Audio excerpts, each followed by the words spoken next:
Greetings and welcome to episode 31 of Ending the Sexual Dark Age. I'm JV Altheros, and this time I'm going to jump right into the second part of our outstandingly entertaining interview with Cooper and Ginger from Life on the Swingset.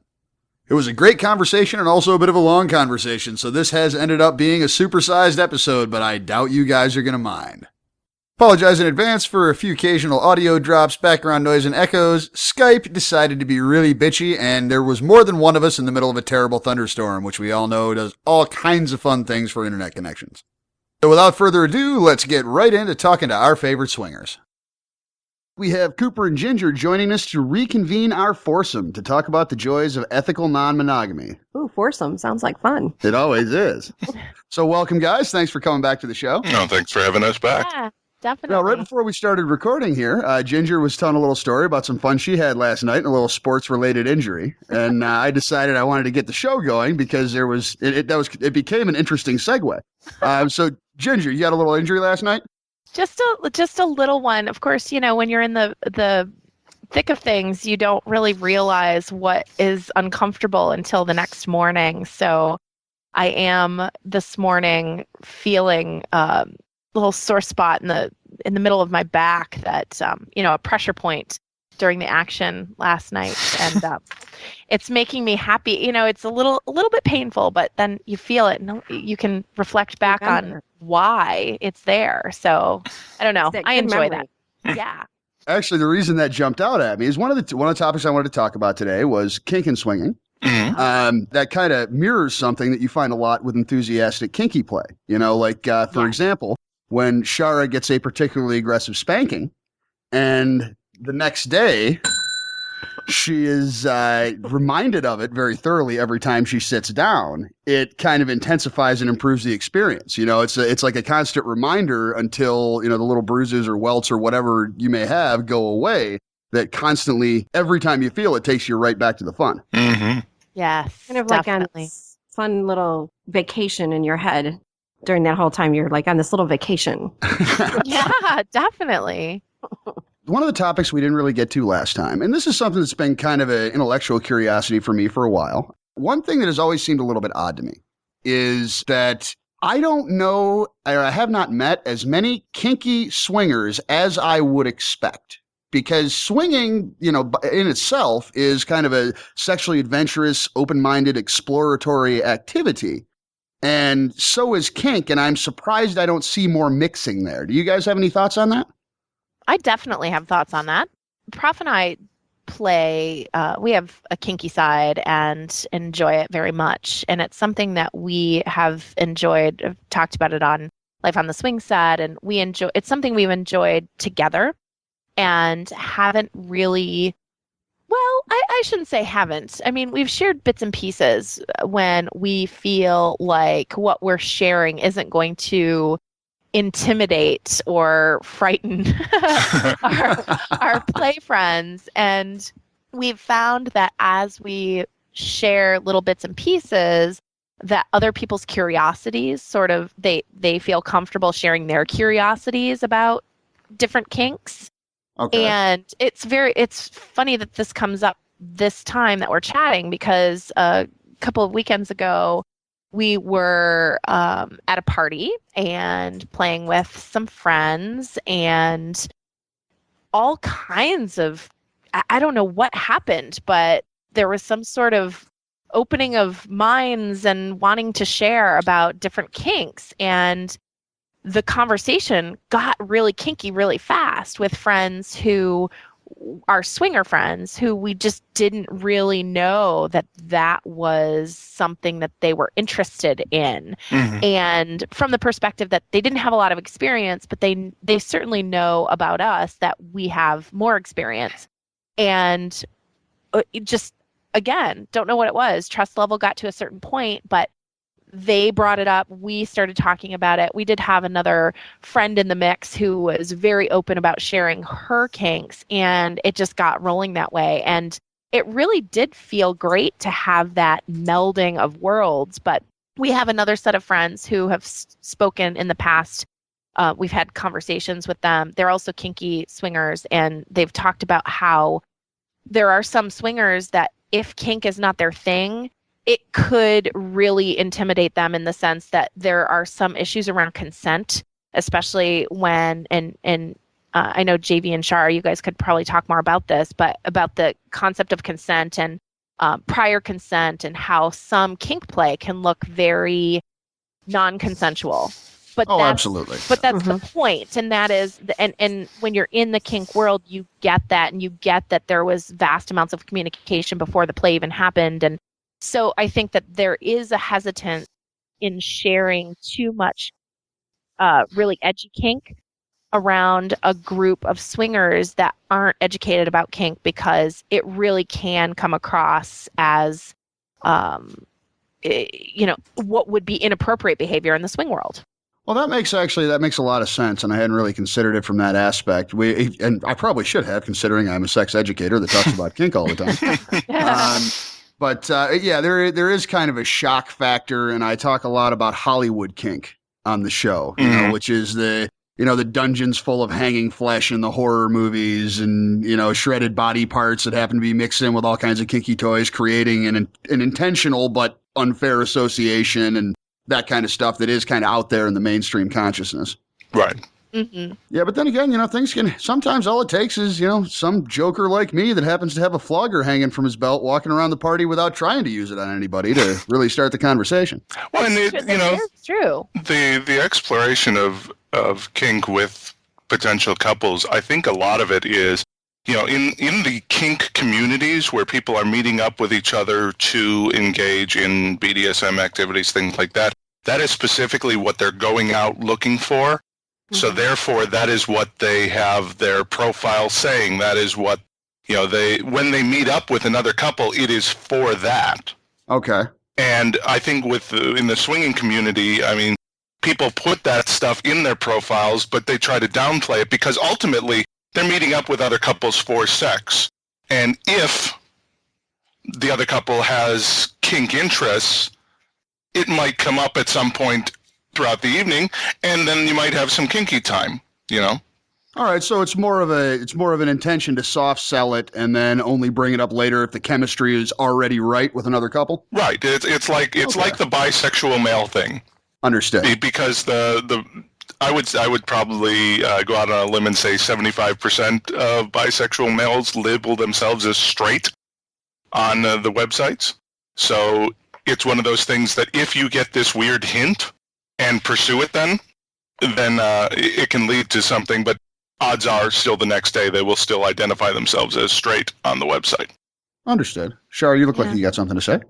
I kind of perused your website a little bit, but there's sections though that they can fill out. You talking about Cassidy? Yes. Yes. So there's like a section that you can fill out about yourself.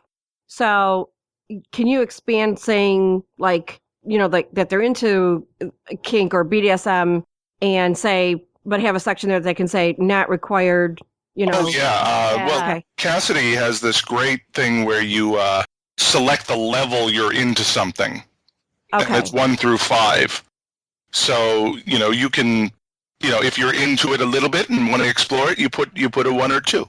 Alt.com does something very similar with different kinds of kinks and fetishes. Unfortunately, Alt.com is a great idea, and it's one of the biggest kinky dating sites on the internet, but there are a lot of things about their interface that leave a lot to be desired. So, but that's definitely something that I have been happy to see on various other sites, because I think it allows you to much more easily connect with people who have similar interests. Right. Somebody who would maybe like to try a couple smacks to the ass is certainly not the same as a pain slut like the one I got sitting next to me.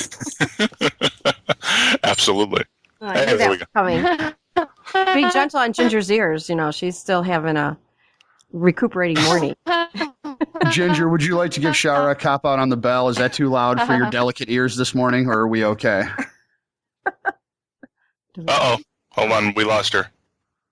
Hey there. Hey, there you are. There she is. Hey, and our call quality is finally all white, so let's do it. Right on. Yeah, sorry about that. I don't know. I just was sitting here, and then all of a sudden I couldn't hear anything, and then it just went away. So I thought that there were issues and everything else. So Yeah, well, let's. So we can pick right up. Shara was just trying to use Ginger as an excuse to stop getting the bell rung. Because Ginger's delicate hungover ears might be in trouble. no, I'm actually doing very well, and like I said, please don't ever be gentle with me. Ever. That's the spirit we like to see around here. Right. Well, there is one last thing I wanted to share about the whole swing or kink connection, swing and kink connection, is Cooper talked about sharing with people kind of as you over time get to know them. And so maybe you have a conversation over dinner about different things that turn you on, and it leads to a deeper kinky conversation, and then you find that you have things in common, and so maybe you go down that rabbit hole. One thing that I was really speaking to is the idea of playing that way in a more public space where it's a swing party and not a kink party. Because of the consent piece of the puzzle, it just, in the swinger world, no means no. That is the number one rule. If there is ever any question you ask of swingers and you say, what's the general swinger rule, or what can you tell me about swinging? They'll tell you no means no. Plain, simple, no thank you. You are meant to walk away, say, it's a done deal. There's no longer an interaction. And that means, please don't touch me. That means no. And in the kink world, we know that no can sometimes mean, please keep going. And there's a whole different communication system around consent. And it's very implicit as opposed to an explicit communication system in the swing world. The swing world's all about, it's out there, it's out in front, no means no, no thank you, move on. In the kink world, that tends to all happen ahead of a scene. And so everybody's on the mental same page, ready to rock, and that conversation happens, but the communication during the scene can be a very different message than that explicit communication in the swinger world. But unless you know that, it can look very intimidating. And so that's why Prof and I tend to be hesitant more around bondage play or pain play in the swing world, unless everybody in the room knows what the deal is. So would you recommend that kinky people who are entering into the swing world just kind of keep that part of it on the down low until they make that personal connection? I don't think you have to. We're not really shy about sharing it as much as we are about demonstrating it. Parties and such, yeah. Behavior at parties or clubs, is that something that'd be best kept on the down low? Well, at the clubs I've been to, there have been specific rooms for bondage kink that play. So it's sort of to keep them slightly separated, so you don't have to worry about other people walking in and misunderstanding. Right, and that makes a lot of sense. And anyone who walks in and should know what they're walking into and thus not be particularly shocked by it. Yeah, exactly. Or at least they know they're walking into the bondage room, so even if they are shocked, they might just think, well, I guess that's how they play. Right, well, and there is a place for them to retreat to where they don't have to be surrounded by it if they don't want to. Yeah, so that exactly. makes a lot of sense. Yep, makes sense. Now, on the topic of kink and swinging, every once in a while, I have an idea that I think is a wonderful idea. And one of the ways I gauge that is the amount of shock and horror on Shara's face when I share the idea with her. More usually means it's a better idea. So I decided, Cooper and I have had a few chats, off the air about, trying to find new ways to kind of maybe work together as podcasters and cross promote, which is great. It's something we've been, looking for ways to do, but that led me into a completely different thought process. Imagine my shock. And, I started thinking, well, how would we actually do interactive podcasting? So this, considering we have a couple sexy open-minded swingers on the line here, I want to try something. Could be a terrible idea that never makes it to air, gets edited out because it'll go down in flames, but I don't think that's going to happen. So, here on my desk, I have a set of very nice tweezer nipple clamps. Okay. I have a riding crop, a flogger, a kitchen spatula, a small wooden cutting board, and a nice little white dildo, all of which Shara likes to play with on a regular basis. So I figured I'd ask, in the name of interactivity, is there anything either of you would like me to do to her with any of those toys? I would like you to give her the Aunt Jemima treatment. Which one's the Aunt Jemima treatment? Well, that would be the spatula, and it would be Bill Murray in stripes. Okay, Shara, so I need you to stand up. That's right. Okay, now pull your pants down. Ooh, Get your ass there nice and close to the microphone. Can you guys hear that? I did, yeah. Excellent. Oh, she won't even look at me, so that means... Oh, yeah, now I can see it. I'll have You are fond so memories all day adorable. today. Yeah. Anything else? Well, Jen, you got to pick one. Oh, absolutely. When I heard immediately all of the choices, I had hands down, no questions asked, riding crop. Oh, okay. Now, Ginger, would you like to hear this hitting her ass or her tits? Her ass. Okay, give me that ass again, baby. Ginger's nice to me. All right. You like that, do you? I think that's my favorite. Yay! Thank you, sir. Good girl. That's nice. See, I'm not sure about this, but I think that might have been the first time that's been done in a podcast. Oh no, we could ask questions, can't we? That's virtual spankings. That's right. Yeah, you should create have a text line so people can text you while they know you're recording to do things. Oh, that's an excellent idea. Oh, gee, thank you so much for that idea. We just started experimenting with letting people know we were recording and having them text us anything they want. And if it's little things, we'll read it at the end of the show. That starts with our next show. Oh, that's really cool. You know, I've been trying to come up with new ways to kind of be more interactive with the audience in general. You know, and I think the four of us together could be very dangerous. Yes, I think agreed. so too. Fun, though. Agreed. Fun. well, I think that's already happening to a certain extent. I think when I go for my walk after this today, I think I'll have some fond memories, and I'll wonder why my butt's so warm. Okay. And then you'll think of awesome. Ginger. I will. Aw. Both of them. Because you hit the same Aw. side with both of them. So. Oh, really? Well, there you Yes. go.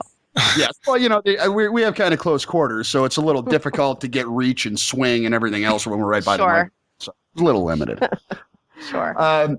Moving on to another topic, and as I was doing last time, I'm kind of trying to center this around questions and concerns that new people might have, because a lot of our listeners are curious and exploring. Sure. Yeah. Now, what would you guys say? Let me see, what's the best way to phrase this? As swingers, you know, there are two general paths, which is a person in a relationship going out and playing with another person one-on-one, or playing as a couple. Are there different challenges that new people face? Is there one or the other that you would recommend or not recommend for new people? What are your thoughts? Well, I only know one couple who did it the individual play route. Okay. And I know that when they decided to change and go to, I was going to say standard swinging, but I don't want to label it like that, to couples swinging, they had some difficulties when they actually moved into that because they were so used to the independence of it. I would say, though, the vast majority of swingers I know and have met start with together, and then as they get more comfortable with swinging in general, then they'll open up to the occasional one-on-one and explore that. But by and large, swinging is something done by couples together. Okay. Now, would you say that's one of the places where conceptually, I mean, you've got us calling it all ethical non-monogamy now, so thank you very much for that. Awesome. But within the realm of ethical non-monogamy, is that some place where swinging parts ways with open relationships conceptually? Yeah, I think that's kind of what, when my wife and I were first discussing this, we both understood how swinging would happen. You meet a couple, you swing. We both understood how, polyamory works. You meet people and have relationships. Neither of us could quite figure out how you go about just open relationship where, we go out to a bar, I'm there, and I say, yeah, I'm married, but it's cool. I can call her if you want. I don't understand. I don't get that. It strikes me as, by and large, I would imagine the people at bars who are interested in the married people are the people who do not want those married people telling their spouses. That's an excellent point. Yeah, I mean, well, and part of that is simply because people don't understand the paradigm of an open relationship. Mhm. And so some of those people who may not want the partners to know, it's less, and this is just me wanting to, have Believe the best in everyone people? Thank you very much. I love it when you finish my sentences, Coop. Yes, thank you. Exactly. And so a couple of things. One is I think that those people may be open to some sort of relationship with an attached person if they understood the whole big picture. And that can work and does work. And we've experienced that with friends who have other lovers kind of on the side who their primary partner knows about, and they have a friendly relationship perhaps with that person, but it's not about all of them being together. It's Right. about one person having that relationship. And a couple of things about that. One, about the swinging piece of the puzzle. Oftentimes when people think about that couple swinging, it's because each half of the couple enjoys seeing the other half of the couple's pleasure. And that concept of compersion that we spoke about before, that's a big component of the experience for them. Is This is something we do together, not to eliminate jealousy or anything of any, or have trust issues about you going off by yourself, but it really is about experiencing it together, because that's part of the experience. Right. Is that you then have this shared experience and this shared relationship, and that is an important component of why you're doing it.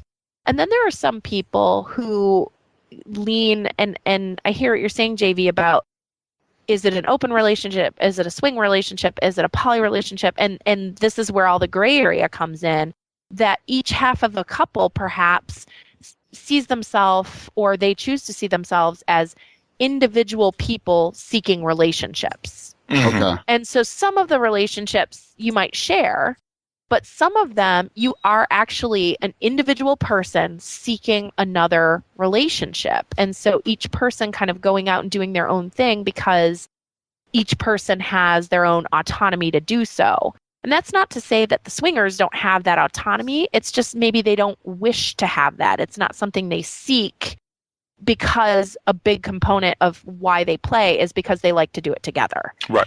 And so that's, I think, a tricky, that's where you really have to, like Coop usually says, like how you swing, how you decide how you swing.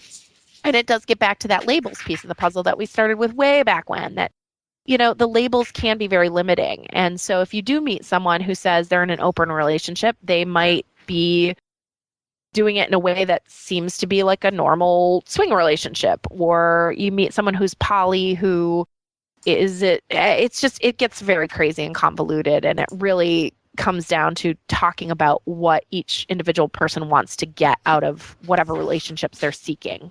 When I see it as, since this is basically advice for people seeking to explore, and I look at it as, some couples can jump in and go to separate play with separate people right away and have no problem. But I would say those couples are in the minority.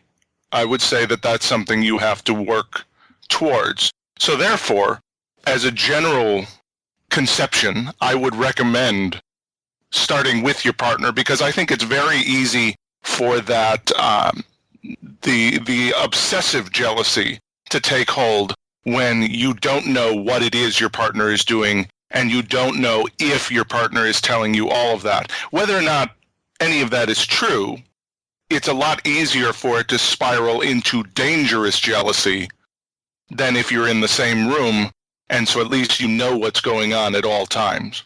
Well, it makes the communication a lot easier. Yeah. Because you don't have to recount, oh, we did this, then we did that, then we did this, then we did that. But then again, there are some people who choose to not want to know details. But, agreed, Cooper, that like people do when you're starting on the road and learning the communication, if part of the communication is kind of already done because you've both had a shared experience and you don't have to go to step one, you can just start explaining or communicating about how you feel about what happened because the other person was there and saw and experienced it with you.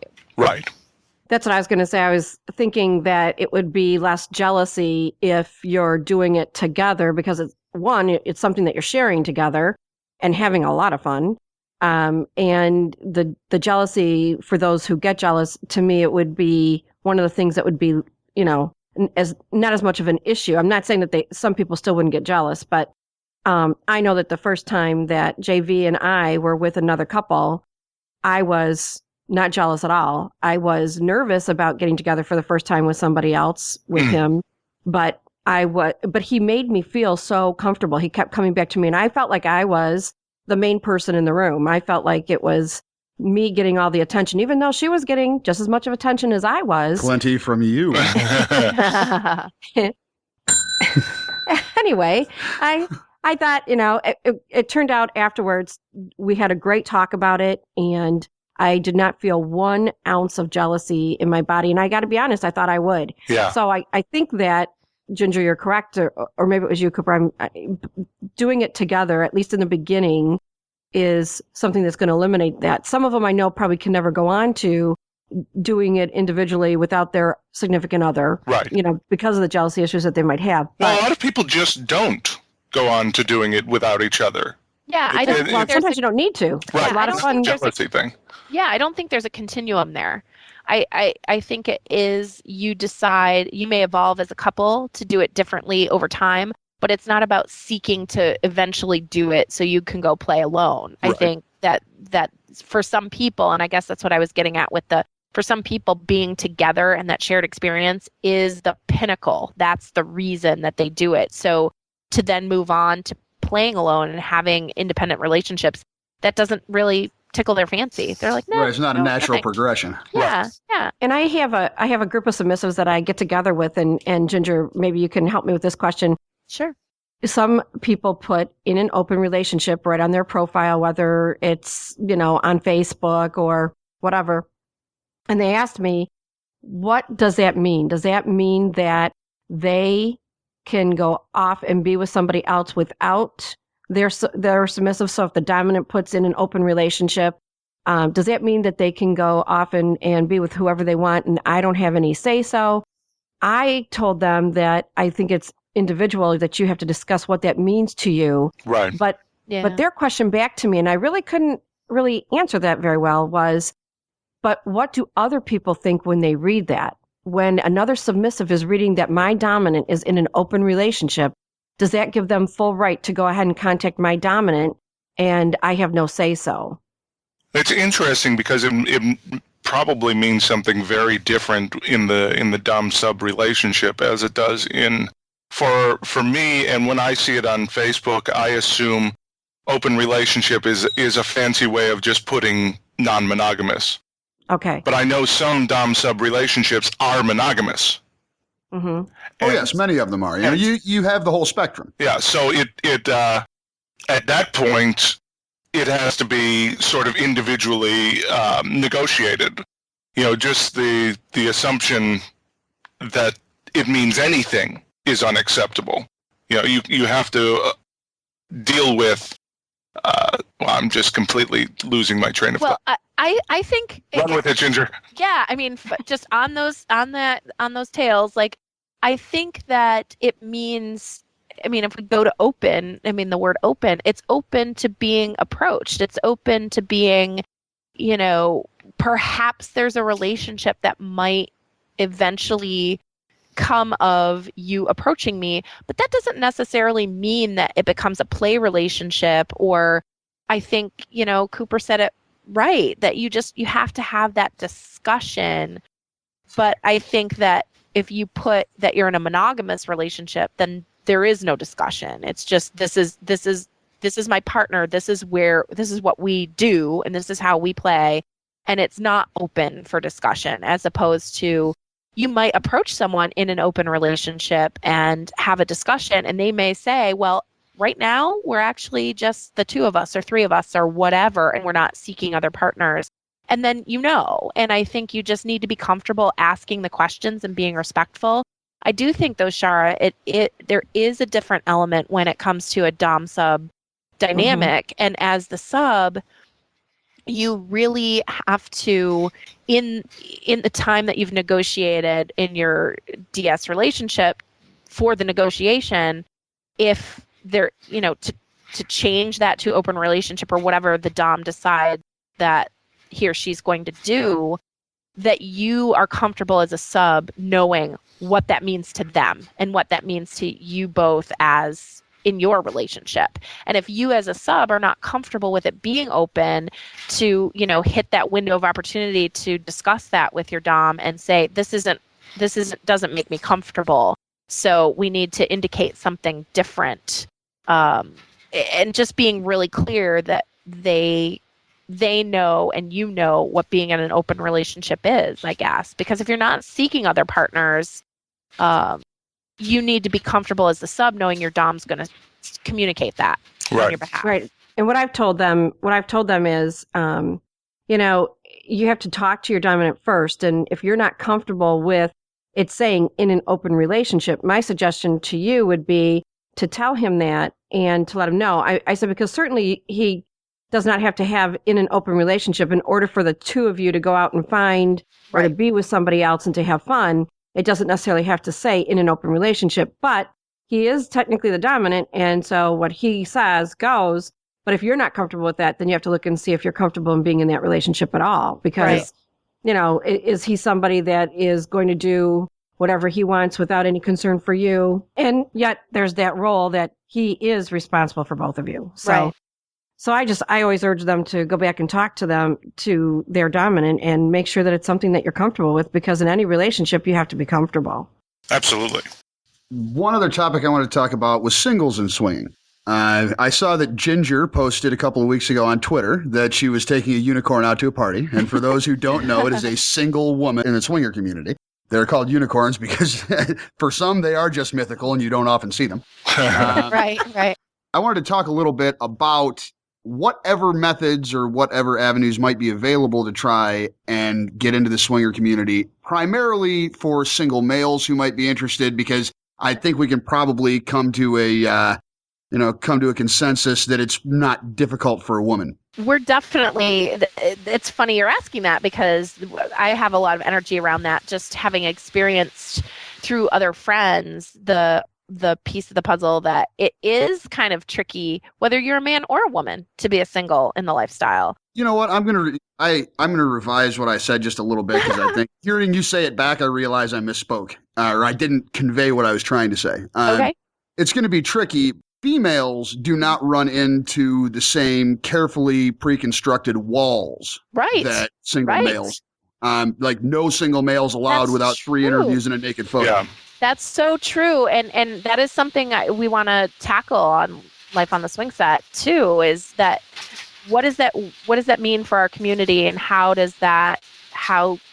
we navigate that, negotiate that, especially for people who are, and I think of it mostly in terms of people who were once partnered in the lifestyle and then maybe that primary relationship ran its course and they are no longer partnered, but they're still part of the community.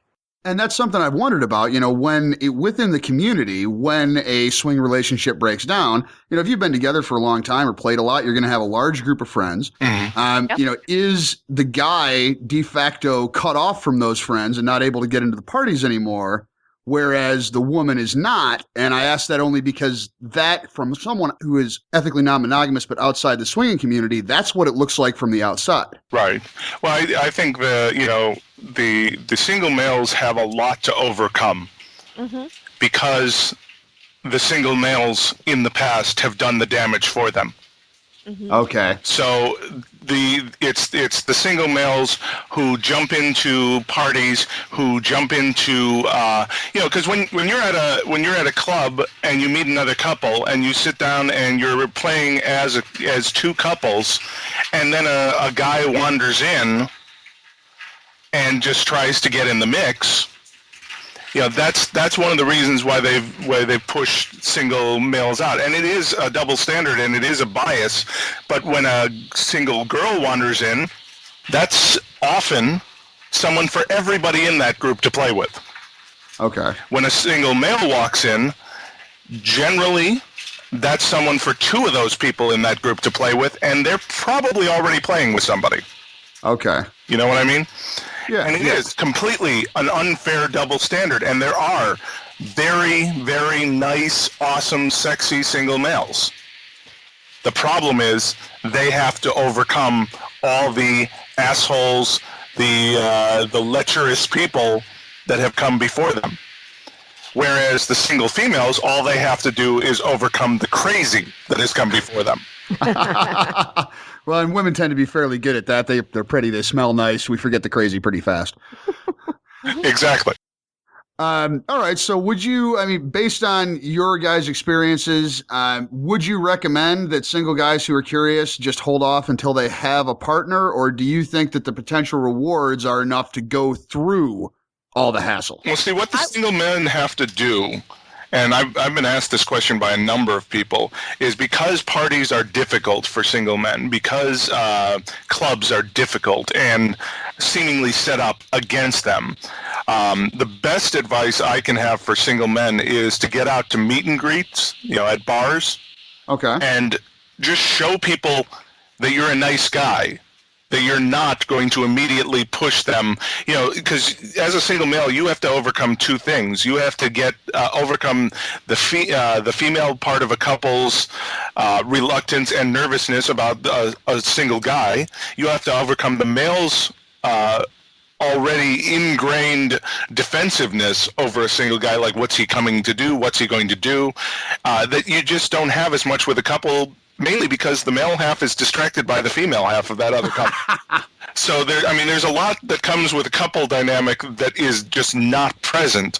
So if you as a single guy go to a meet and greet and you meet a bunch of people and you're not immediately pressuring, hey, I got a hotel room, let's go do this, then next time you're at that meet and greet, you're going to see some of those same couples. Then you're going to see some of those same couples. You have to play the long game as a single male. Yeah. Whereas as swingers, as a swinging couples, you can often play the, hey, we're getting along pretty well, we're all sexy, you want to go do something here?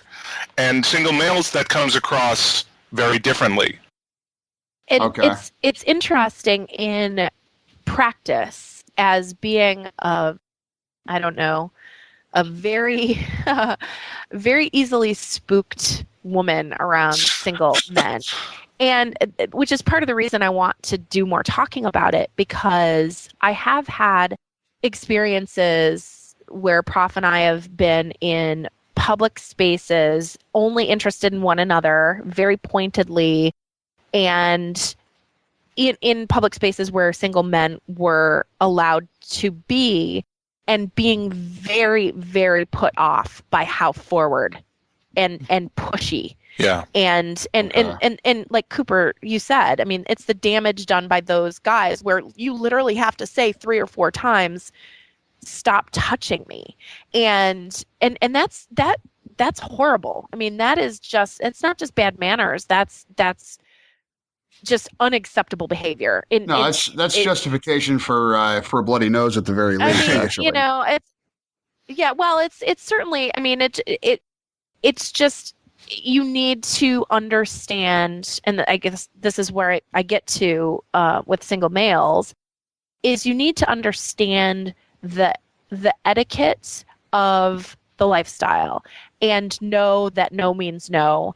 And you have to be very patient, like Cooper said, with the long game. You have to be patient. You have to allow yourself to be approached. Certainly make it known that you have interest, but be a gentleman.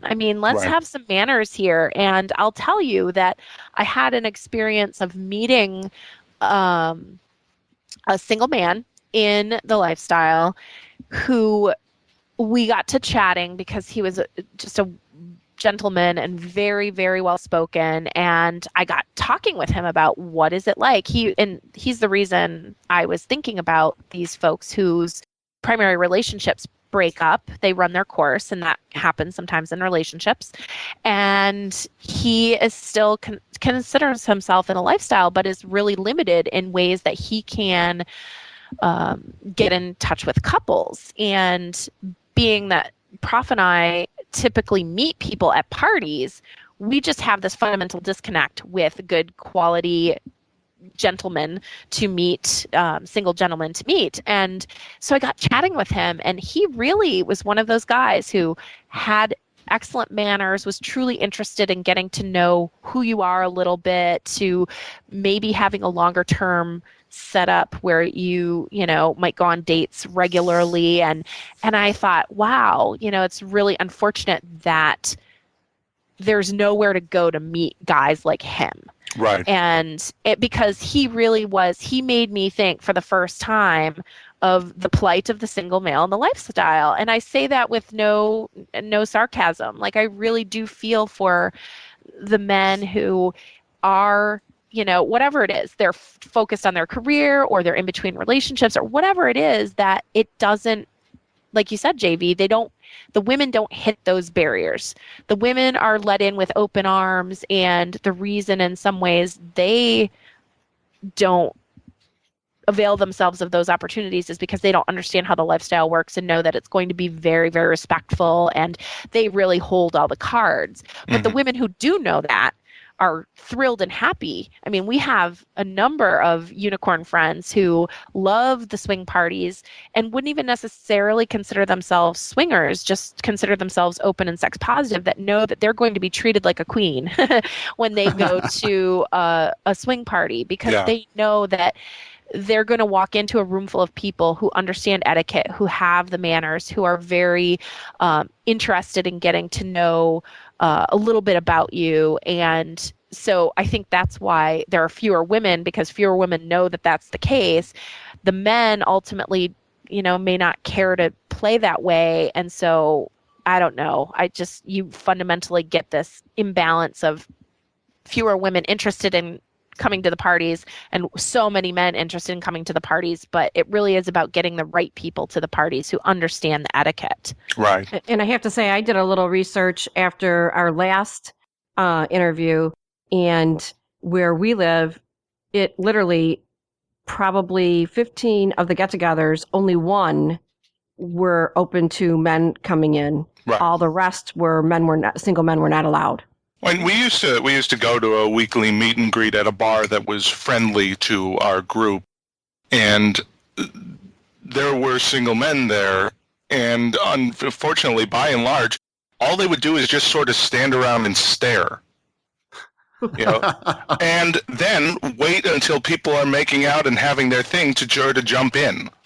Well, that's kind of the male mentality, though. That's how nature designed us. The male brain sees an activity happening and thinks maybe they can get in on it, and does not so much work on the buildup. They're like, I don't know. I don't know if that even makes any sense at all. But we are a see and react kind of a creature, right? As opposed to playing the long game, and that's something we're helping to teach our listeners how to do. And what I see with a lot of these guys is they're guys who, given the choice between a difficult dating scene or this group of wildly sexual people, jump into this group of wildly sexual people because they think maybe it's easier. Okay. And again, this is not all single males. This is what the good single males have to overcome, is because this is what I've seen time and time again. I have yet to meet a single male that, number one, seemed to care anything about me, which is very important to me in the lifestyle. Is I want, if I'm going to get in a relationship with a couple, even if the guy is not interested in talking to me, he is sure as hell not going to fuck my wife. Exactly. Right. And that's, and that would seem to be perfectly obvious to me. If you're trying to have fun spending time with a couple, close on or close off, you want to get along with each other. Right. But you'd think it'd be obvious, but it's not. And Coop, I think can't be overstated, because ultimately that communication, I mean, it's just like any triad communication. I mean, you need to be able to communicate with both parties. And if just because I think that's the sign of a mature man in the lifestyle is he knows that there will be communication with the male partner as well. And that ease of communication amidst the whole like triad is what's going to make it easier, and it doesn't put then all the pressure on the woman to relay to her partner, this is what I want to do, this is what he wants, is that he's mature and comfortable in doing that negotiation with the couple and looking the man in the eye and saying, you know, even if there's going to be no, like, zero sexual connection whatsoever between the men, you can still look him in the eye and say, you know, yes, this sounds like a lot of fun, you know, and it's not deferring to the man as, you know, in charge. It's just simply, this is a member of this couple. It's respecting the relationship. Acknowledging his point, his position in the equation. Yeah. Exactly. As opposed to, this is who I want sexually. This is what I want. And I'm going to just go in and make it happen. And, you know, he's just kind of along for the ride and just has to tolerate me. Right. It's, you know, that, and honestly, as someone who, like I said, the woman who kind of spooks easily, that, if that piece of the puzzle slid into place where it was a man who understood the etiquette of the lifestyle and also was mature enough to respect the relationship, that's the kind of guy that I want to have playtime with, because I know that the communication when I leave the room isn't going to be just awkward silence. Yeah. That there's going to be just an easy vibe. And, you know, I just think that is an important piece of advice, I guess, for guys who are trying to be single males in the lifestyle.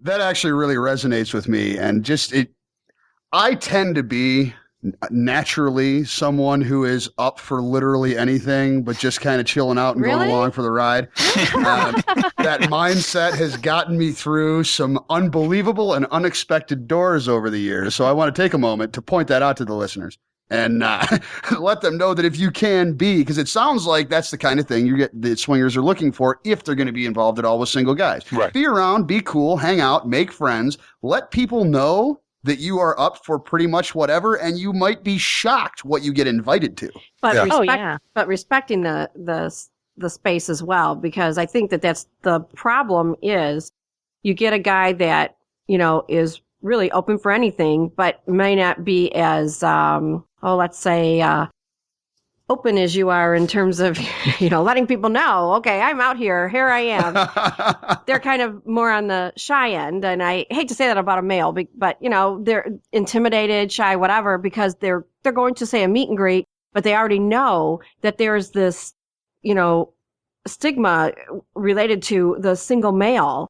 And so they're like ambivalent in a lot of areas, I think, because they're afraid to say, hey, I'm open for anything, because they're afraid that it's going to be, okay, this guy is going to automatically be groping my woman's tits or something, you know? Right. So that's what I think the problem is that some men are, as Ginger said, she met a man who was very nice and had good etiquette, and, you know, but so take it a step further and you find a man that's like that. However, he doesn't know how to say, I respect whatever it is that the male and the female want to do in this relationship. I'm a single male.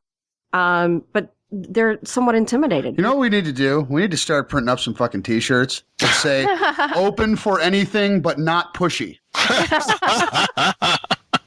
No, because you know who'd buy those shirts? The pushy ones. Yeah. I was just going to say that. Yeah, that's true. Yeah, that'd turn into false advertising. Yeah, they would totally try to use that to get around it. Exactly. One thing that single, you know, I know this is a weird suggestion, but, you know, one of the reasons that single women are so popular is because I would say every unicorn I've talked to in person has been bisexual. So that means there's something for both halves of the couple to do. Right, and something totally for her no matter where she lands. And makes women like us a happy person, you know? And the very few single males I've actually had longer conversations with have also been bisexual.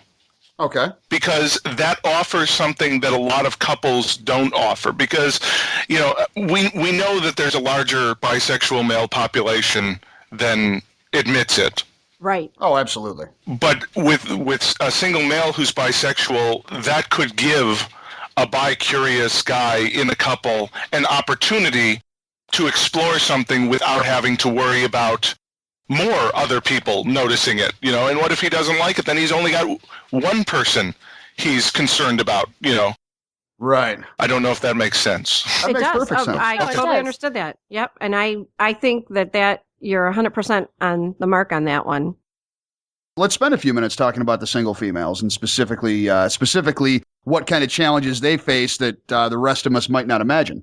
Well, I think the biggest challenge the single females face is they have to come into an existing dynamic, and it's the same as the single males, but the existing dynamic is a couple, and coming into a couple as a third is different than coming in couple to couple, because when you're couple to couple, you have similar dynamics. Okay, well, most likely at some point we're going to split off.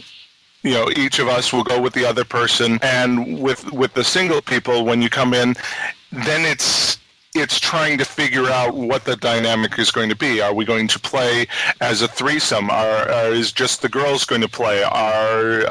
Is the guy and the unicorn, are they going to play? Is sex allowed with that? So there's a lot of these interesting new dynamics when you bring a single girl in. I think also if you're a single woman, then you need to know what you want. Yeah.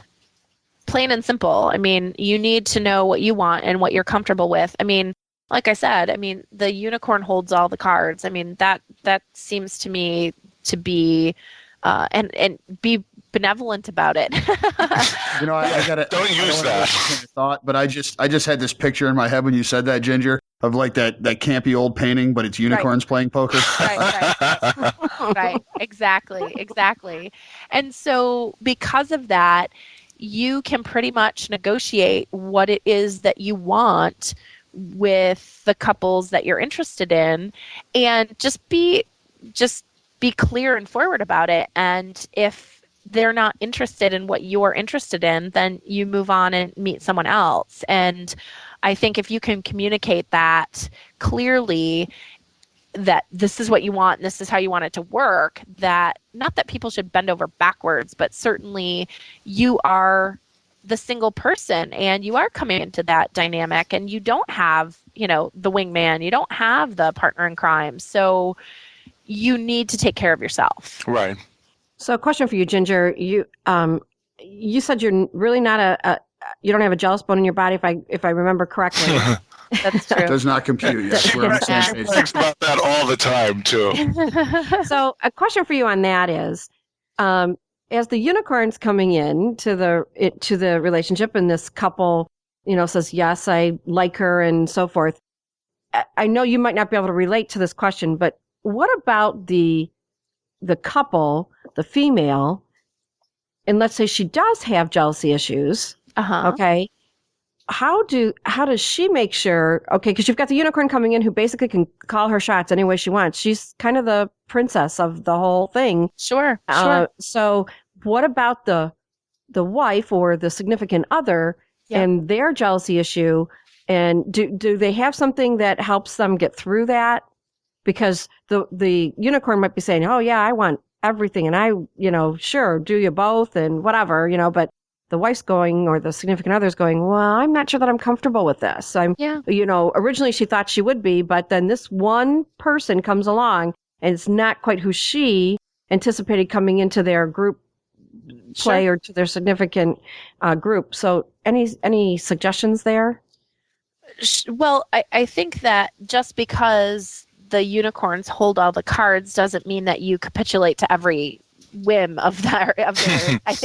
I think you as a couple need to decide what works for you as well. I think that goes for pretty much anybody practicing ethical non-monogamy, is especially if you're doing it as two, that you are on the same page and you need to decide what it is that makes you comfortable. And if you do have to ultimately break up or shut it down or whatever, just end the relationship because it's not working for you because of whatever issue it is, whether it's jealousy issues or it's just too time intensive or who knows. Just saying that and communicating.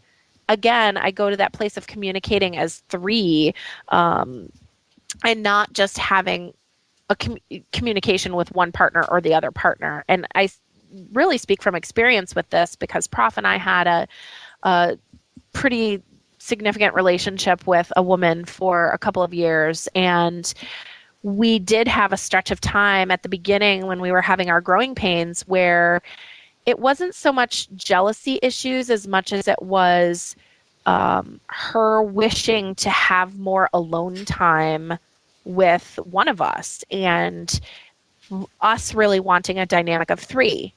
And so there was a disconnect there. And we ultimately early on had to say, well, we're a package deal. You get us both. And in order to have this relationship, you need to be comfortable communicating with me and with Prof. And he needs to be able to communicate with you, and I need to be able to communicate with you. And we're also telling each other what we've talked about. So, all communication is above board. Mm-hmm. And ultimately, at first, that didn't work for her. And she said, well, I'm looking for some more date time just with Ginger for a while, just because I'm more comfortable getting comfortable with her first and then getting comfortable with him after the fact. And we ultimately said that wasn't going to work for us. And we had to say goodbye. And we did.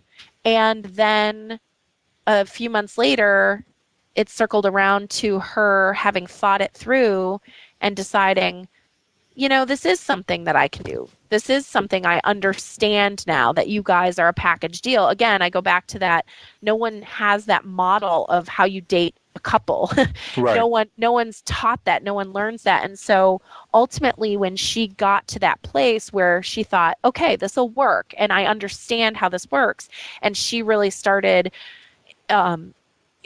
really increasing her communication with Prof, it became a beautiful thing because then we were all communicating. It was all great. She got it. And then she learned to really embrace that and enjoy that. And to the point where pretty much she was communicating only with Prof, but not intentionally, just because they really, got the sexy banter and enjoyed each other's company, as I did too, but just time didn't allow that type of connection. And I was totally okay with that, and we all fell into place.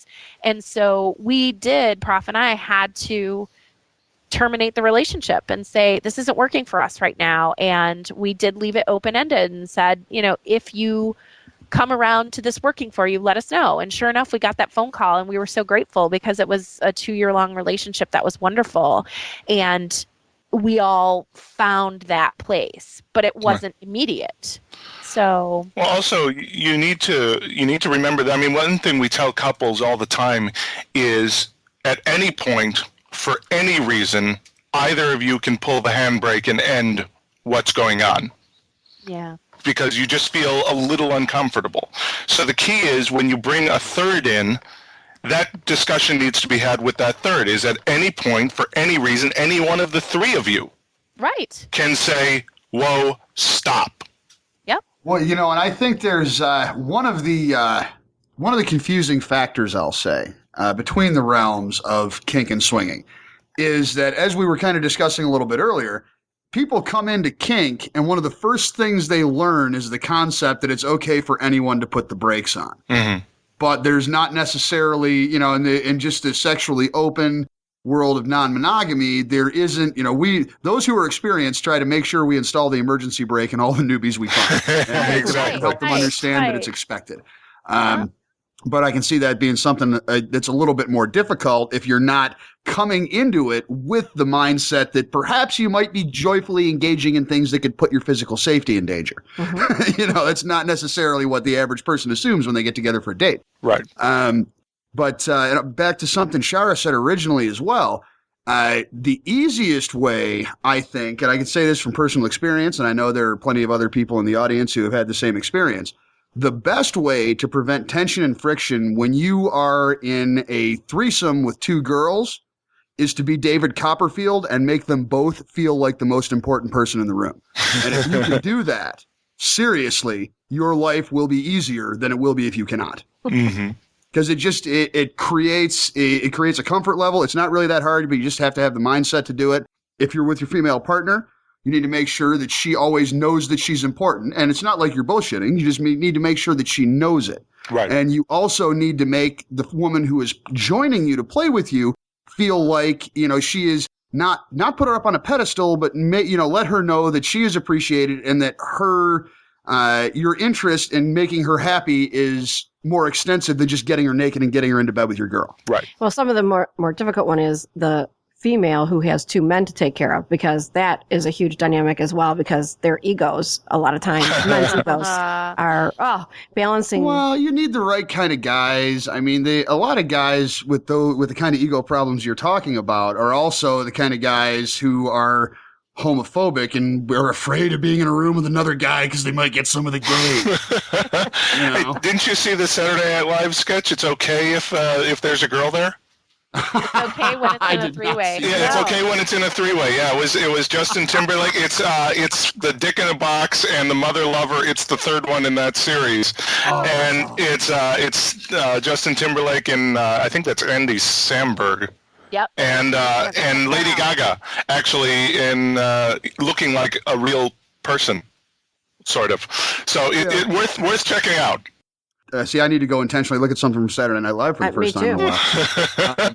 But, it also goes into, whether or not people can be guys, I think, are berated with more gay hate in this country than women are. I mean, lesbianism is easier to celebrate, and has been celebrated much more easily, and is not the hardcore stigma that it once was, whereas gay guys and bi guys are still lagging behind. And I think that's a big part of that. And well, as if I'm in a threesome with another guy, and I'm like, hey, we got an extra hole here. Anybody else want to get in on this? It's just a matter of mindset. Are you truly open, or do you come into the play with the intention of helping the people you're playing with have a good time with you, whether or not you're personally stimulating either one of them? Well, that, and you just can't understand one hole being left open. Well, I've had this conversation with a few people about DVP, double vaginal penetration, and how it makes them a little nervous when the two cocks are rubbing together. And I said, I defy you to come up with something that's less gay for you to be rubbing your cock against another guy. There is nothing less gay than for that to be happening in a pussy. That's funny. And I have done double vaginal before. And one of the things that can be especially tricky about it is I don't picture two condoms rubbing up against each other and doing anything but creating problems.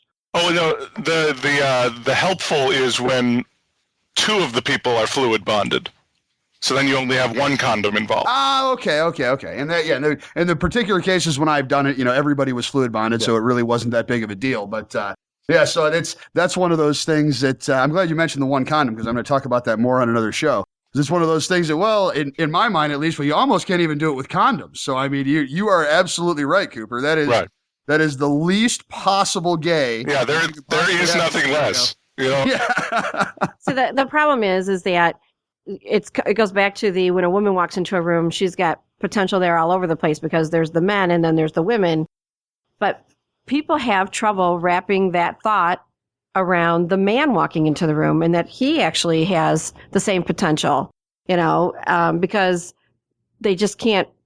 People have problems putting two men together for some reason, and it's like it's still two bodies getting together. When we are really working, that's one of our little crusades, is to just let the guys who are curious know that that's okay, that there are others that are also curious out there, and there are others who are more than willing to play with them, and that there's really nothing hotter than 4 or more people on a bed with no boundary restrictions. Right, exactly. That's a great point, and it's a crusade that we kind of share with you, Cooper. And from our standpoint, we try to work on knocking down a lot of the mental bullshit that is instilled in everybody about sexuality. Yeah. And one of our big points has always been, if you are, whether you're male or female, if you have interest in maybe someday playing with somebody of the same sex. If it's something you fantasize about when you're in private, it's okay. You need to accept that about yourself. And then whether or not you ever do anything about it is a completely separate thought process. But it's important to accept it about yourself and understand that it's part of you and get that, accepting the feelings that you have does not translate into some kind of mandate for action. Well, and the biggest thing that I've tried to get across is if you suck another guy's cock as a man, if you suck another guy's cock, that does not make you gay. For whatever reason, guys can see this blending, this fluid sexuality in women, that they are not gay just because they, 69 or scissors. They're not gay. They're bisexual. Do you remember Andrew Dice Clay, Cooper?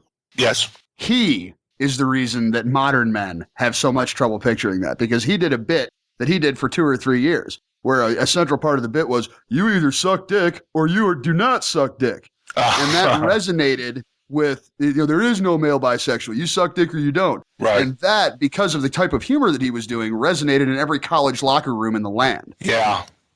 Which is a shame. It really is. Yeah, it really is. They don't know what they're missing. Well, it's certainly it's a shame, but it's also evolving. I mean, this is the other the dawning, going to the optimistic place. That, I mean, it really is. Well, just as we've seen acceptance of different types of sexuality evolve, we're going to continue to see more open-mindedness around anyone exhibiting fluidity in their sexuality, and it's just a matter of time. I mean, and there's a lot of nuance to the discrimination. I mean, I heard you, JV, when you were talking about, folks accepting 2 women together more so than 2 men together.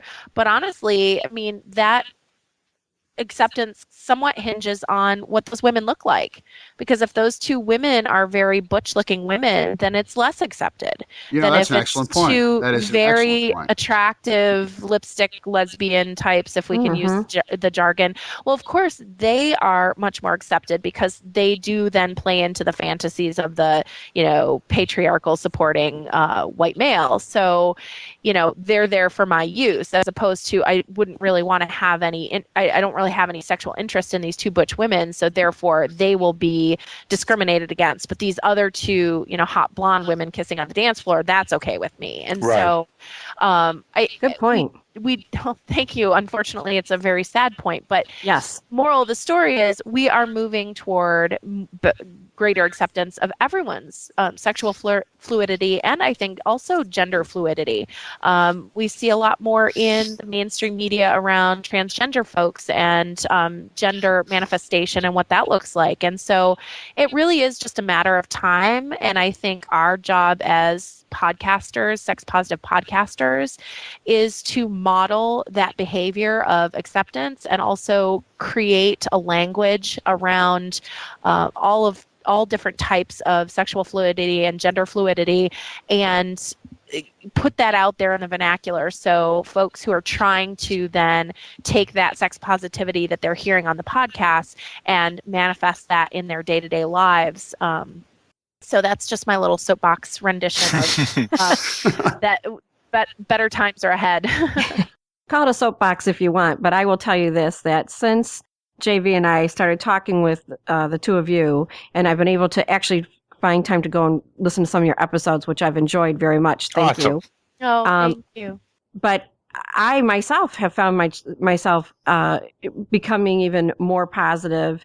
I always try to be positive, but I think both JV and I both have found talking with you and spreading the word out there has made our day as well. Actually, our month as well. Yeah, for the record, and you guys have certainly helped with this, we have set 3 daily download records this month. So Oh, the that's show's awesome. definitely on an upswing. Yeah. Wow. And we believe that has a lot to do with you. So thank you very much. I'm so happy about that. Thank So it's you. Wow. Seriously. And I think that people that are into a lifestyle, whichever way it is, it's about ending the sexual dark age and getting people to be more positive thinking and to quit judging people. Because I think so many people tend to do that. Each person has, their own kink, whether it's just I want the everyday, just want to be, we joke about it a little bit, make love to, wow. Making love. Right. To whatever kink it is, it's accepting that person for who they are and enjoying them for who they are. And I think that you guys do a phenomenal job on your podcast of bringing that out in the open for people, and hopefully we can do the same thing. So, Thank you. Yeah, seriously, you so much. We've received a lot of compliments from the podcast and people really enjoying the podcast from the last interview. So you should know that, because someone talked about it with me today. I put up there that I was going to, we were going to be doing the interview today, and they really enjoy it. So thank you for joining us so much. We really appreciate it. Well, thank you for having us. Hopefully we'll do a lot more. Yeah. One of the things going along those lines is you have to, once you've decided you're an open person, try to limit your snap judgments. Because we are all it's the bisexual male thing, I can't have a threesome because I don't want my balls to bang against another guy because that's gay.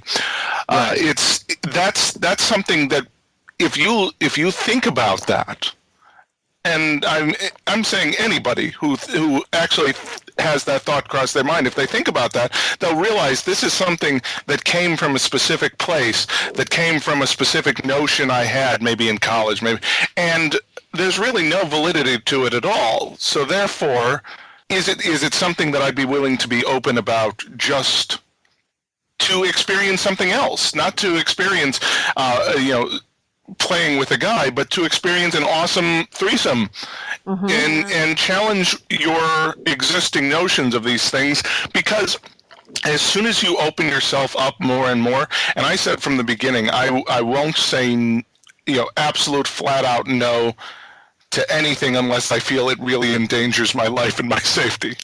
Well, it's amazing how quickly, too, you can develop a comfort zone, even with something you're in doubt about. As I was talking about earlier, the first time I ever did double vaginal with a couple of good friends of mine, he just tapped me on the shoulder. He's like, "We're both in there for her, right?" Yes. And that was all. That was it. That was all it took. We were buddies. We had a rapport. He just, we just wanted to exchange the glance and say, this is all about her. And then everybody was good. And we had a great, great night. Let's be honest, though.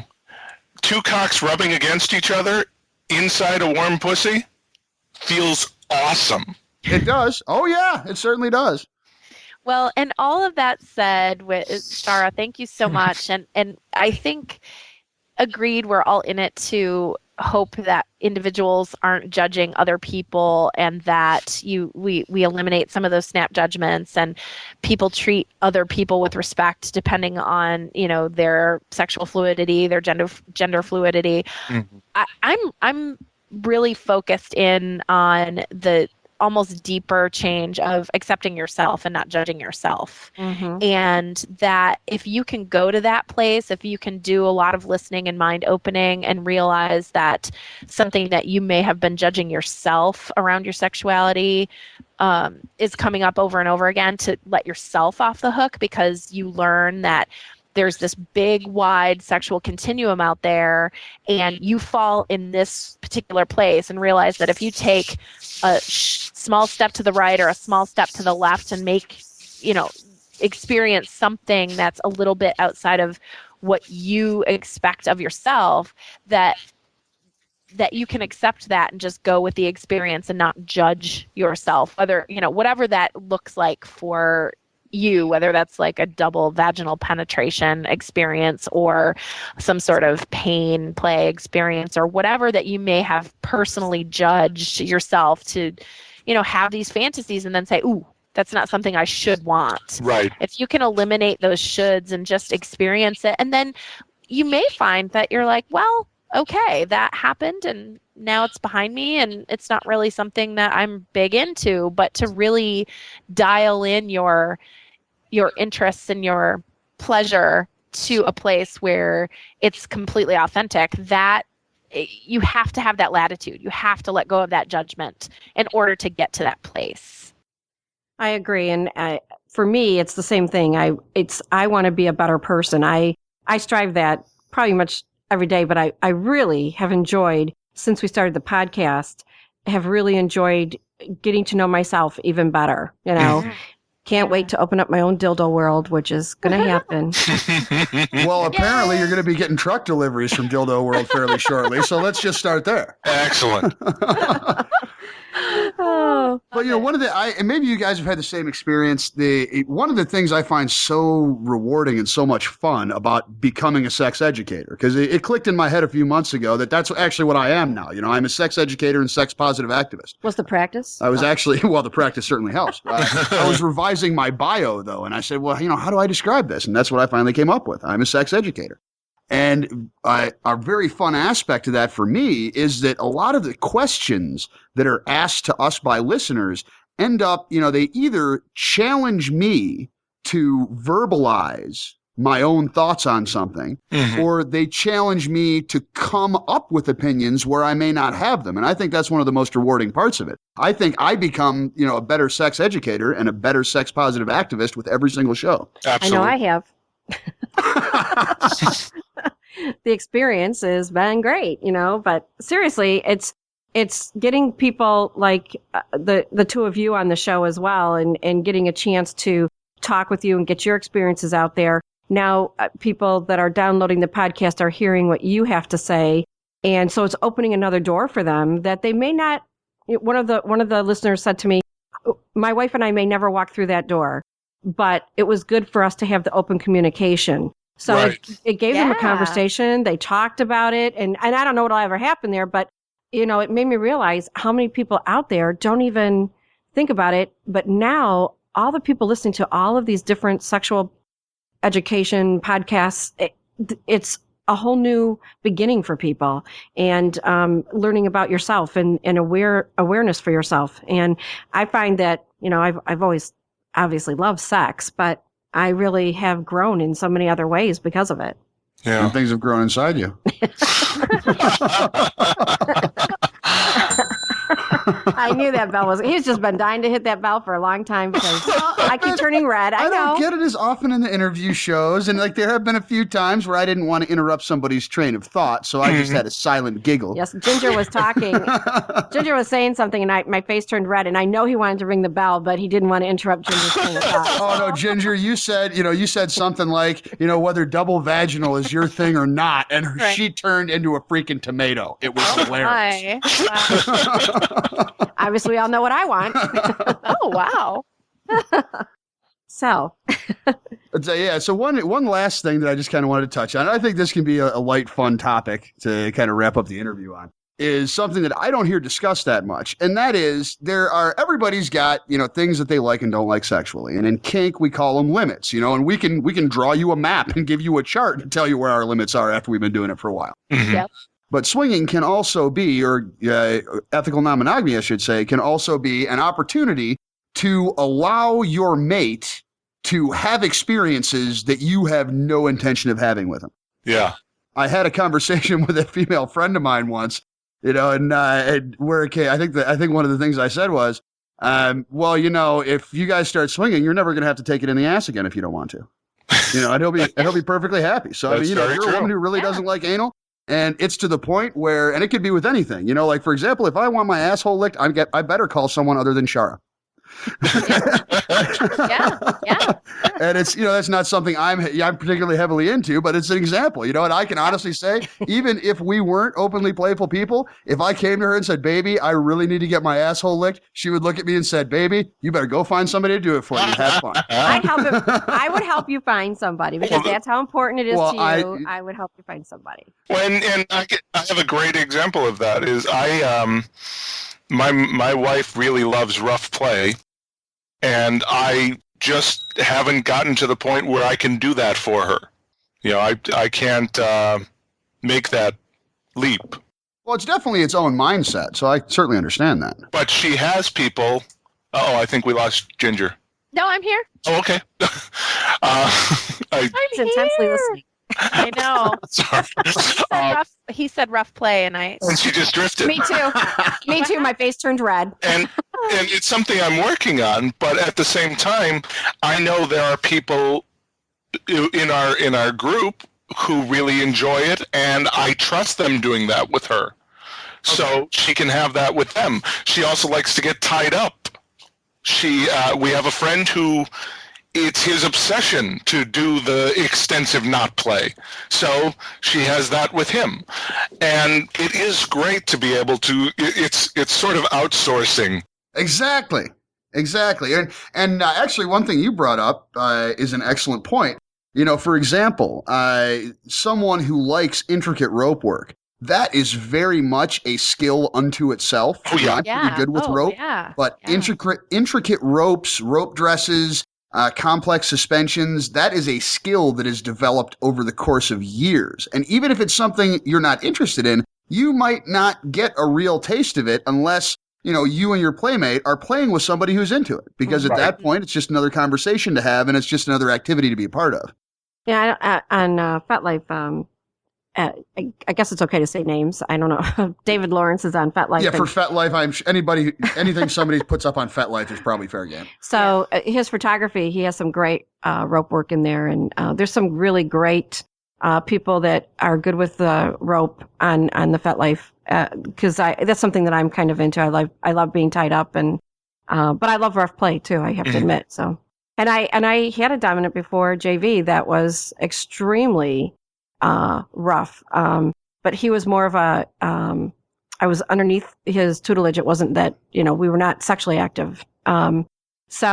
But it was one of those that he got so rough sometimes that people had concerns about it. So, well, he was a pure sadist. Right. His pleasure was in giving the pain, not in giving women pleasure that they experience along with the pain. See, he is the most dangerous kind of person to play with. Yeah. But I found myself liking it and enjoying it, but I also knew that there was a point that this person was somebody that I had to be careful of because of other issues. So when I met JV, he knew that I had those desires and was more than willing to help me make sure I get what I want. Well, we always want to make sure you get what you want, baby. As I preach to the audience, all great sex revolves around a happy pussy. So if you keep the pussy happy, anything is possible. I'm happy. And if there's something that if I'm feeling like I need more, I can tell you and get more. And I think that that's important. And I'm assuming that that's the same thing in the swinging lifestyle. Yeah. Well, that's the great thing about having profiles that basically rank your interest in things.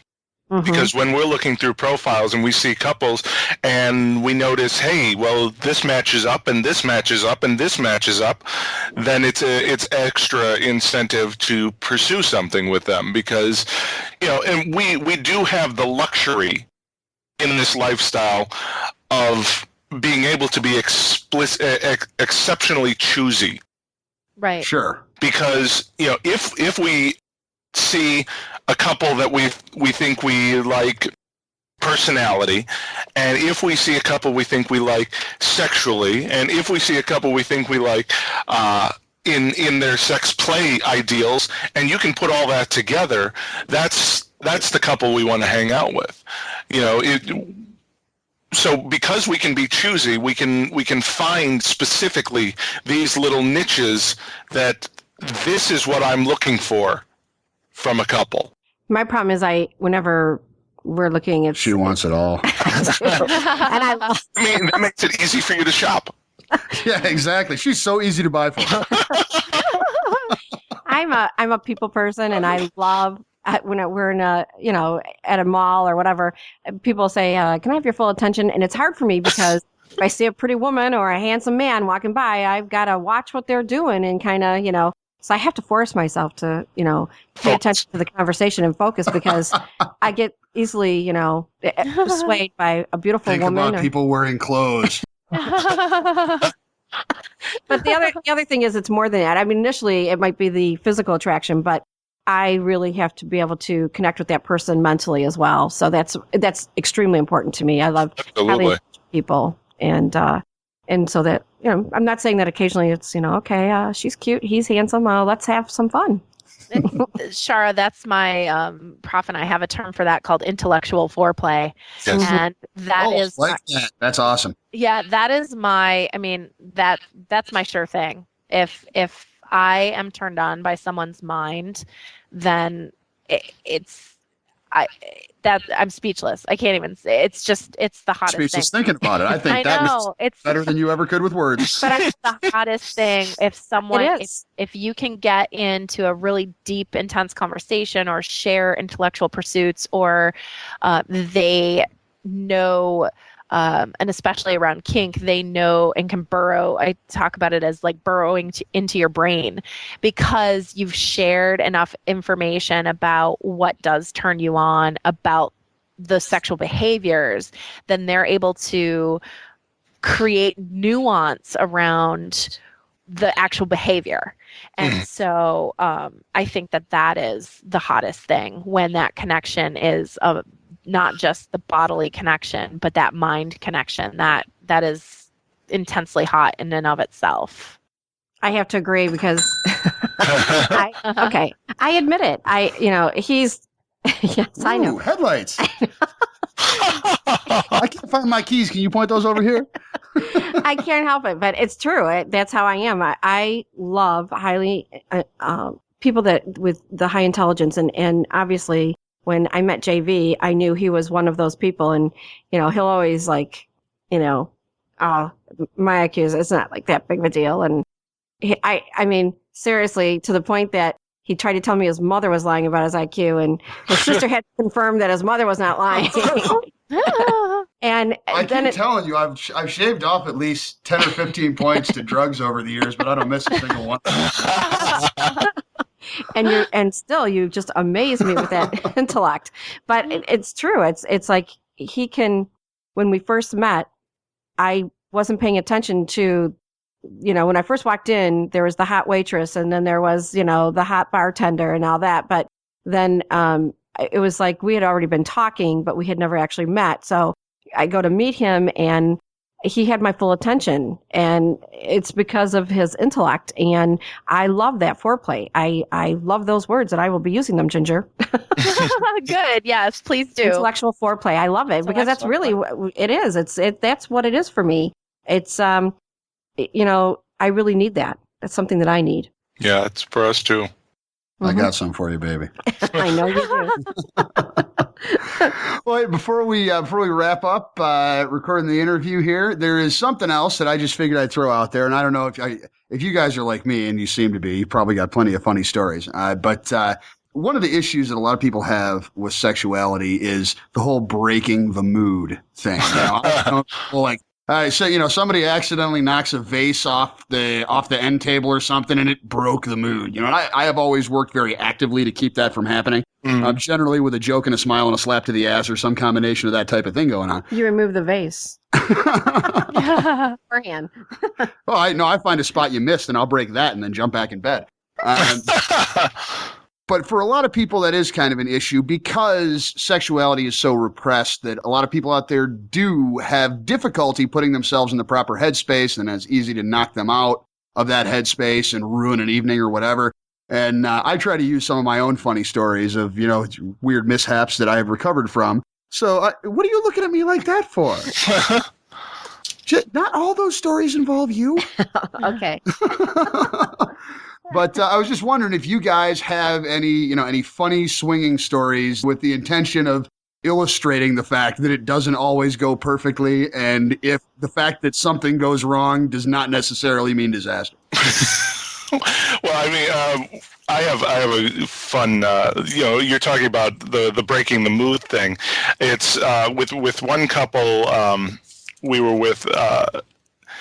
She and I had finished, and we were just kind of hanging out on the one side of the bed, and my wife and her husband were still playing, and they were getting ready, and she reached over and she helped insert him into my wife. She looked at me and in her best Ralph Wiggum from The Simpsons voice said, "I'm helping." Oh my God. And then she and I just started giggling, and at that point, the rest of our evening was quoting Ralph Wiggum from The Simpsons to each other on the other side of the bed from where there were fun, sexy times going on, and we kept shushing each other, and we kept trying to do it quietly, but unfortunately Ralph is not a voice you can do quietly. No, it isn't. So I'm helping. Yeah, therefore we learned that perhaps it was better if she and I were in a separate room, because I mean, and it led to an article about swinging etiquette, and how even if you're done, that doesn't mean it's time for general idle chit chat. Right. How about you, Ginger? I can't come up with a specific scenario right this minute, but one thing that always, I don't know, Prof and I are pretty big on holding the vibe and keeping the vibe like that. I love that erotic headspace, and it's really important to me. And so it sounds like you have that, JV, where you like set up the room so it's all set and ready to rock, and the music's all set, and the candles are lit, and everything's out of the way, and everything's within arm's reach. And we try to do that as best we can, just because we're kind of erotic purists in that way, and just like to go as far into the rabbit hole as we can and enjoy that space. But with all that said, you get enough people tangled up on a bed, and inevitably somebody gets a heel to the forehead, or Right. an elbow to the ribs, or or a and sore point in their back. yeah, exactly. And so I always think about those moments where some things you can prepare as much as possible, but you just can't help some of those scenarios where it's just going to happen. There's just going to be water spilled, or like I said, the elbow somewhere, and there's nothing, or the misplaced hand. I know that even the most well-intentioned and open-minded straight man doesn't necessarily want to realize he's feeling another man's ass because it looks sexy, and oh, there's an ass there, and you rub it, and then you realize, oh, it's another man. And you can be open-minded, and that's great, and you giggle or chuckle. It's not a turn on for, especially if both of the men are het. So It's like, there it is. And to be able to be good natured and laugh about that, I think the comic relief certainly is a lifesaver a lot of times during those very complex moments where there's just so many body parts you can't quite keep track. So it's good to keep that sense of humor. And part of the mood for me is often the humor, Me too. I've always believed if you can get past anything you can laugh about. And I have an actually official rule. I have many guidelines, but I have some official rules. If no medical attention is required, and ever got broke, cost less than $1,000, I will laugh about it. And I will infect everyone else in the room with laughter, and we will go on about our merry business. Yeah. You're good at that. And Jen, you and I laughed together a lot, I think. What's that? You and I laughed together a lot. Us? Yes. Yes. Oh, gosh, yeah. I think it's possible we annoyed the other two. I don't know. I think it's all good. I don't know. Marilyn sometimes gets annoyed with my shenanigans. Yeah. Well, it can that friskiness. I mean, it is true. With again, remember, we were taking that deck of the unpredictable cards. Oh, yeah. While they were still playing, you and I were arranging the cards that we'd achieved to take pictures of. Right. And discussing whether or not we had actually done things. Uh-huh. They were still, feet away. Yeah, that's true. So, yeah. And I think it even got to a point where you and I were browsing, watching them, waiting to see what would come next. That was good. Yes, he did specifically throw down a card when they had achieved it. See, I hear that story, and I think that would be so much fun to be in that room having a beer, even if I'm not playing. Oh, yes, amazing times.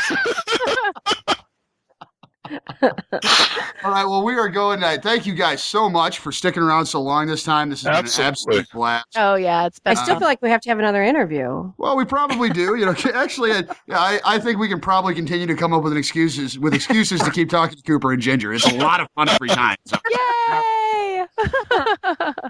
But for the audience, Cooper and Ginger are part of the 4-person team that does Life on the Swingset. And they are a very open, very fun, very funny podcast about swinging and the different aspects and complications that come up with it. And they've become one of my favorite podcasts. If you're interested specifically in swinging and learning more about it, check them out on iTunes or on their website, lifeontheswingset.com. Thank you for having us. Yes, thank you for being here. So, Shara, what did you think of the interview? I thought it was great. How about you? Oh, I had a lot of fun. I did too. It's always good when you laugh all the way through the interview. You're having a good time. It is, and I really enjoy both of them. So, do we have any birthdays this week? Oh, look at you, asking if we had birthdays. You know what? I missed one because he's not on my friend list, but I saw it when you and I were going over something as Liam. And since he's an avid listener, we can't just let it go by and not say happy birthday to him. That's happy right. belated birthday. Liam was one of our earliest and most vocal listeners. He's always posted on the website. He's also the proud owner of Curious Kitty. He is. So happy birthday to Liam, and hopefully you got to give her your birthday spanking. Yes, hopefully. Oh, and before I wrap it up here, so how did you like getting spanked on the show? Oh, but Did that work out for you? it did work out for me. It did. Oh, look at that! Just not right sometimes. I'll tell you, just not right. Well, maybe we'll have to figure out a fun way to give the listeners an opportunity to pick what you get spanked with once in a while. Oh, could you imagine the call-ins on that? Yeah, I think I can. Oh, that would be dangerous, I think. All right, well, we ought to wrap it up. We've already kept the audience for This was a a long really one. long time, yes. But it was fun, so hopefully they'll enjoy it as much as we did. Oh, I hope they do. I hope so, too. And thank you, everyone, for listening in, as always, and hope that you enjoy this show. And that brings us to a close for this supersized episode of Ending the Sexual Dark Age. Thanks for joining us, and as always, please feel free to join in the conversation by posting anonymously on sexualdarkage.com or emailing jvaltheros@gmail.com. Shara and I are available on Facebook, Twitter, FetLife, and probably too many other places through links on our website at sexualdarkage.com. And good ratings and reviews on iTunes are always much appreciated if you've got the time. Not sure exactly what the next episode's going to be. It might be a listener mail. It might be something else completely entertaining that I don't want to spoil by announcing it before I've got guarantees. Until then, this be me, JV Altheros, reminding you that sex is one of the greatest things in life, and there is always room for better.